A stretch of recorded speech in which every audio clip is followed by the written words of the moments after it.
Çarə üsulunu həkimlər təksib edirdi. Ancaq dövr dəyişdi, Fatmanisə qarının dedikləri təsdiqini tapdı. Ətraflı sujetdə.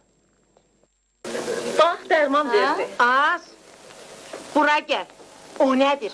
Dərman. Az bunlardansa biraz sərımsaq kötüyünü eşək üstündə qaynat, iç, xırrıb kəsilsin.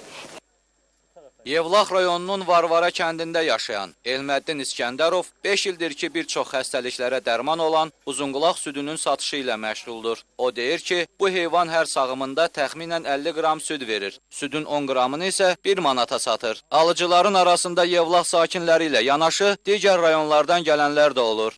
Gəlirlər, Şəki şəhərindən zadından gəlirlər, Qax şəhərindən gəlirlər, Zakataladan gəlirlər, qonşu kətlərdən gəlib alırlar. Həkimlər bildirirlər ki, uzunqulaq südü orqanizmin müqavimətini artırır. Bu südün tərkibində olan protein, kalsium, lizosin, laktoloza kimi zülallar bir çox xəstəliklərin müalicəsi üçün mühüm əhəmiyyət kəsb edir.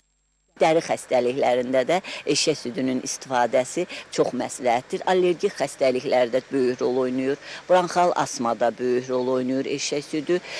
Son tədqiqatlara görə eşək südü xərçəng xəstəliyinin, ən çox da mədə-bağırsaq xərçənginin qarşısının alınmasında, müalicəsində, kompleks müalicəsində böyük əhəmiyyət kəsb edir. Uşaqlara gəldikdə, uşaqlarda biz onu istifadə edirik ən çox qızılca xəstəliyində, immunitet qaldırmaq üçün. Qeyd edək ki, hazırda bir uzunqulaq 150-200 qram südünün qiymətinə, yəni 15-20 manatadır. Şahin Qurbanzadə, Ramin Ələskərov, Yevlax.